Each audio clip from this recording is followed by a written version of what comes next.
pikiran itu sendiri. Disifati oleh sifat pikiran itu sendiri ya, yaitu dualistis. Sifat pikiran yaitu dualistis. Dualistis itu pemecahan ya, pemisahan. Jadi ada pemisahan yang kemudian dialami sebagai keterpisahan.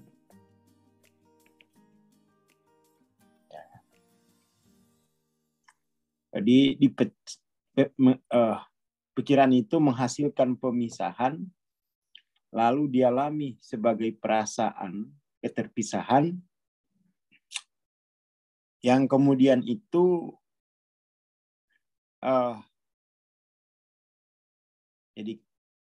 jadi awalnya itu kan utuh, suatu kesatuan itu, lalu karena tahapan kita adalah di tahap thinkingness ini, maka di tahap thinkingness itu ada sifat dualitasnya, lalu kemudian pengalaman kita itu pengalaman keterpisahan ya, sesuatu yang utuh dipisah, lalu itu menjadi bagian yang saling kontras,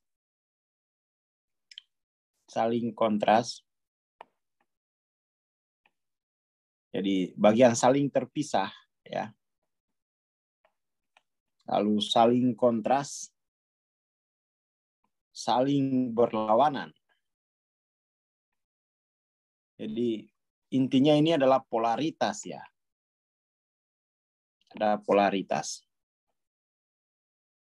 Tapi polaritas itu produk dan isi persepsi yang terdiri dari proyeksi gitu ya.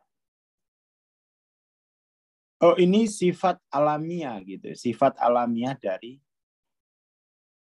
kesadaran. Pada awalnya ini hanya sebuah keadaan. Pada awalnya itu ini adalah keadaan, lalu itu menghasilkan miss. Screen-nya belum muncul, Bang. Oh, nggih.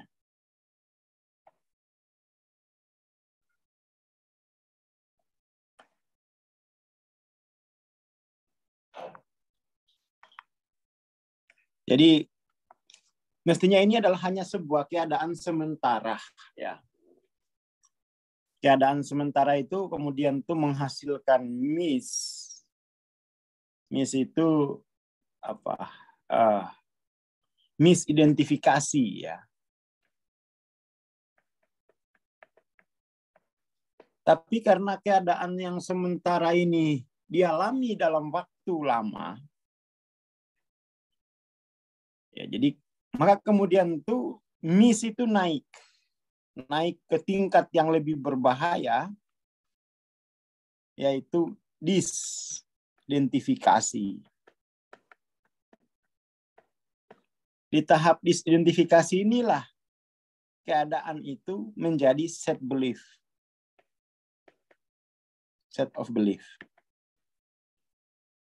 Di sini permasalahan menjadi rumit. Selain permasalahan pada sifat nature-nya, juga permasalahan yang lebih besar itu adalah pada sifat diri kita ya, yaitu ada set belief. Ada proyeksi di dalam miss, keadaan yang miss itu. Ketika keadaan itu diidentifikasi sebagai keberadaan aku, situlah kemudian tuh aku sama dengan keadaan. Ini namanya keadaan itu menjadi set of belief. Jadi yang lama itu sebenarnya bukan melampaui keadaannya, karena itu mudah kalau sudah ada ilmunya. Yang rumit itu membongkar set belief, dan itu membutuhkan willingness, membutuhkan ilmu ya tersendiri lagi gitu ya. Kalau hanya keadaan tidak terlalu sulit. Karena datang cahaya, kegelapan itu kan runtuh. Mestinya begitu. Tapi karena ada set belief, itu kemudian tuh membutuhkan, ya, dalam pengalaman saya, membutuhkan proses nafi, membutuhkan proses void yang panjang. Dan yang di void itu adalah diri kita yang dihasilkan oleh diri kita yang sudah menjadi set belief ini.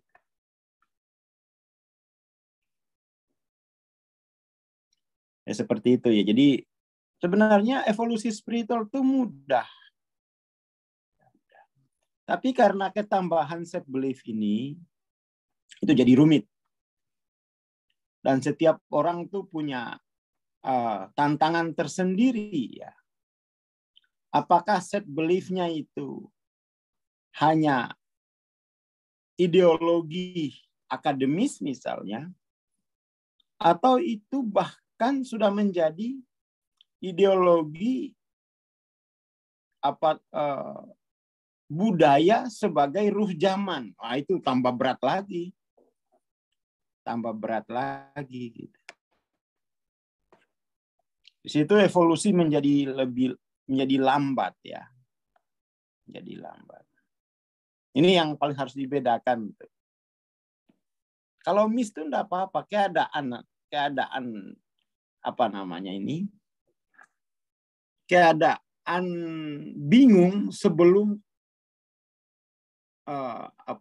keadaan bingung sebelum tercerahkan gitu ya.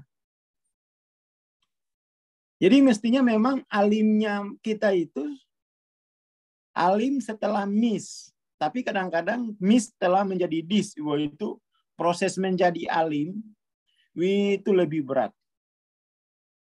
Mestinya kalau dari miss ke alim itu cepat. Tapi karena ada dis, itu membutuhkan proses tazkiyah yang panjang ya. Tazkiyah itu nafsnya panjang karena sudah menjadi dis. Itu satu poin. Itu kita tinggalkan, itu menjadi catatan saja bagi teman-teman dan bagi kita semua lah ya. Kenapa kemudian tuh tahap proses evolusi itu lambat atau berjalan non linier? Karena ada dis, ya, bukan hanya miss.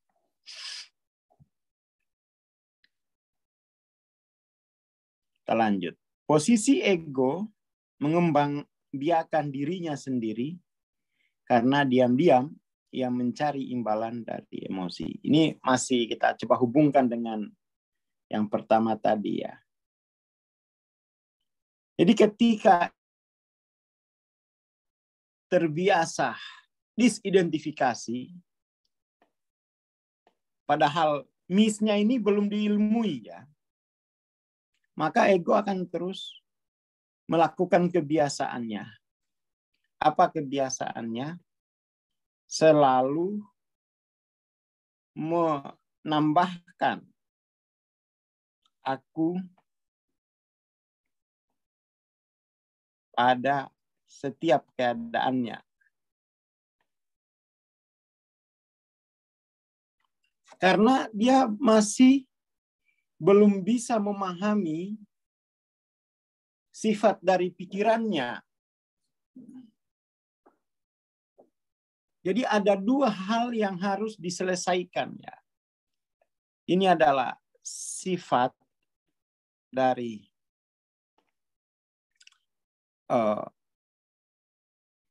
pikiran ya, yang merupakan tahap awalnya gitu. Yang ini merupakan kebiasaan di dalam kesalahan. Kebiasaan, ini kebiasaan di sini. Makanya kalau naik 500 tuh ya orang udah oh ya miss ya. Lalu kemudian dia dari miss inilah kemudian tuh kita bisa lihat seluruh manusia sifat dari pikirannya. Karena untuk melampauinya itu dari thinkingness ke consciousness atau pure consciousness. Ya kan? Jadi urutannya itu thinkingness, konteks thinkingness, nanti konteks pure consciousness, nanti konteks pure being gitu ya, atau non dual. Ini non dual, ini linear, ini linear. Oh, ini harus matang ini, harus matang 3 konteks besar ini. Harus matang 3 konteks besar ini. Kalau nggak matang, oh itu sulit. Marifatun nafs itu sulit. Sulit. Nah, saya lihat juga apa ya, pembelajaran konteks ini di dalam tradisi-tradisi apa itu tarekat misalnya itu kurang detail. Yang ada sekarang malah kayak pelajar filsafat. Berapa kelompok ya saya juga terlibat itu filsafat ya. Kalau filsafat ya di sini dia tidak ke arah apa ya. Jadi dibedakan kan antara falsafi ya, falsafi sama amalia.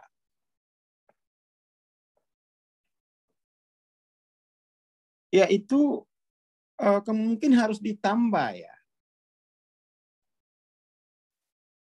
Falsafinya mesti falsafi progresi gitu. Jangan filsafat yang mati, yang fix. Ini mungkin kita tambahin falsafi progresi. Ketika dia falsafi progresi, dia kemudian itu dia tidak menjadi filsafat yang mati, tetapi filsafat yang hidup. Ya, filsafat yang bergerak. Lalu kemudian ketika dia masuk ke falsafi yang hidup, maka amalia dan falsafi yang hidup itu satu dan sama sebenarnya. Jadi selama ini kan saya lihat di dalam dunia tasawuf ya, terutama maksud saya ini saya lihat di circle saya ya. Saya tidak, jadi kalau berbeda pandangan itu karena kita berbeda. Ada pengisahan antara falsafi dan amalia gitu ya. Kampus fokus ke falsafi, sementara pondok-pondok kita fokus ke amalia gitu kan. Itu sudah dualitas. Mestinya falsafi progresi ini ya falsafi amalia ya, oneness. Ya mungkin ini Ustadz Gilman bisa ya membantu, mungkin menambahkan, mengoreksi ya. Ini kita statusnya apa? Diskusi gitu ya. Jadi saya melihat kayak di kampus-kampus UI dia tidak belajar progresi.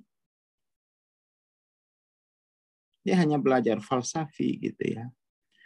Kadang-kadang juga amalia yang dikerjakan di pusat-pusat itu juga tidak terukur progresinya dari sini ke sini gitu, dari sini ke sini gitu. Nah, ini yang apa ya? Saya melihat ini mesti kita apa ya? Saya kira secara keilmuan ini sudah ada sebenarnya. Cuma dalam tataran praktek ya, dalam praktek itu namanya falsafi progresi itu mesti satu dan sama, oneness.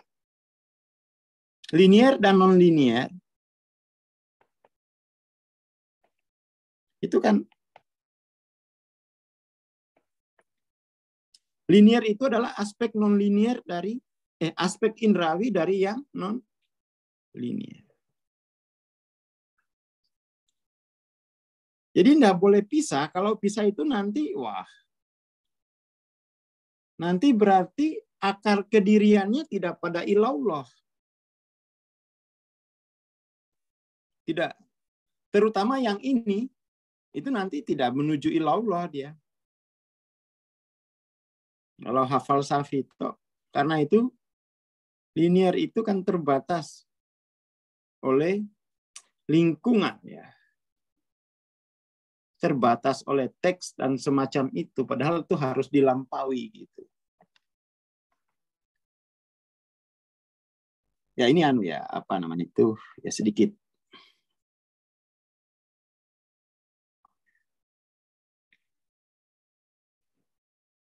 Nggak bisa dipisahkan tuh antara falsafi dan amalia progresi itu nggak bisa.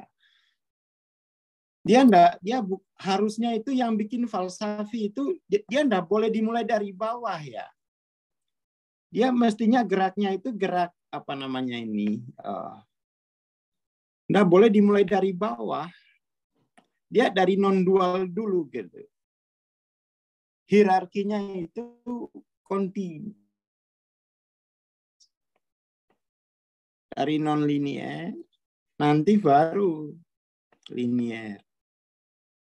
Lah bayangkan sekarang itu, orang-orang yang tidak non-dual, tidak non-linier, lalu membicarakan tasawuf. Misalnya kan, tasawuf model apa gitu kan. Ya hanya analisis teks. Belum bisa begitu, itu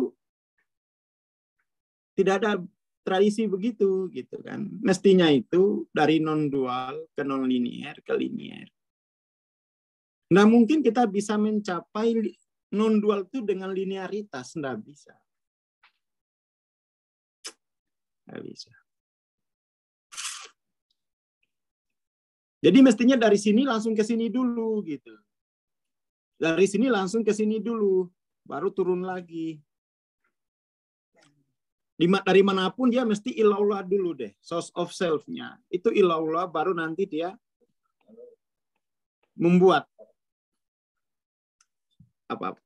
pengukuran amalia progresi dan falsafi progresi gitu ya. Sehingga nanti itu tidak akan beda.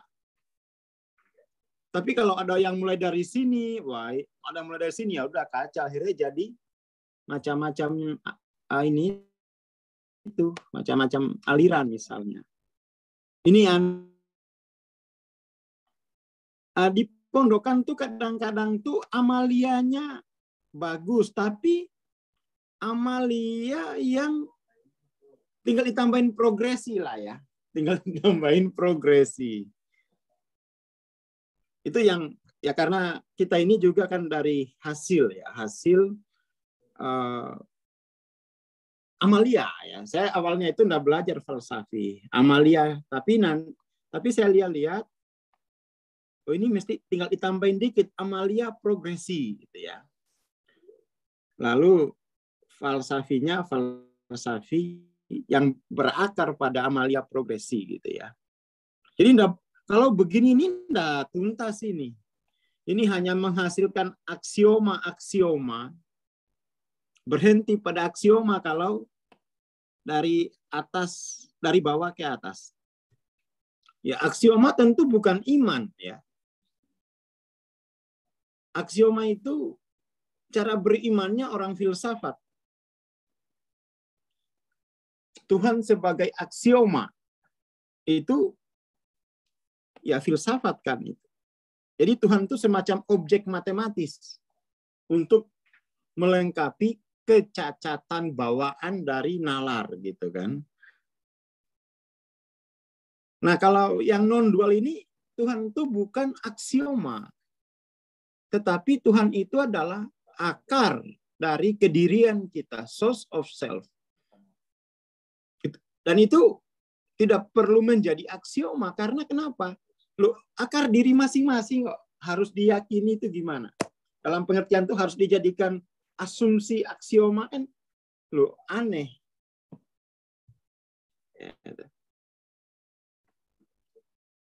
Ya, seperti itu. Ya, kalau di pondokan itu memang amalianya sih udah, saya termasuk yang dididik dari amalia itu, tetapi untuk progresi ini memang harus dekat sama gurunya gitu ya. Kalau nggak dekat itu nggak progresi. Untung saja saya ya termasuk yang sangat dekat sampai diangkat anak itu, diambil anak, ada sifat progresif gitu ya.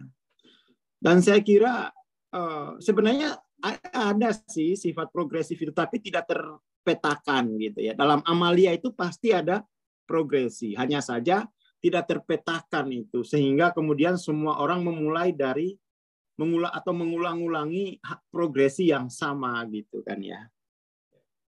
Jadi dalam amalia itu ada progresi, hanya saja tidak terpetakan, dan itu menjadi hal yang ya untungnya hilang itu ya. Akhirnya kita yang mengamalkan itu kalah canggih sama yang hanya menteorikan. Oh jangan, karena kita tidak mencatat progresi ketika amalia itu. Maka kadang-kadang tuh teori tasawuf kita yang bikin itu orang-orang yang tidak amalia lah. Itu salahnya yang amalia tapi tidak mencatat progresinya. Akhirnya kita ya bikin oleh yang tidak amalia ya, dan kita merasa dia pintar atau enggak, sebenarnya itu dia itu adalah aksioma. Kalau falsafi itu berhenti pada aksioma, sementara yang amali progresi dia turun dari non dual ke non linear lalu ke linear, mesti beda. Oke, itu poinnya ya. Ya, saya kira itu pagi ini itu saja. Itu saja. Terima kasih. Assalamualaikum warahmatullahi wabarakatuh. Waalaikumsalam warahmatullahi wabarakatuh. Terima kasih Bang Aswar. Terima kasih teman-teman. Insya Allah kita bertemu besok pagi ya. Insya Allah kita akan jam 8 terus insya Allah. Jadi teman-teman tunggu aja linknya di grup. Terima kasih. Assalamualaikum warahmatullahi wabarakatuh. Selamat pagi.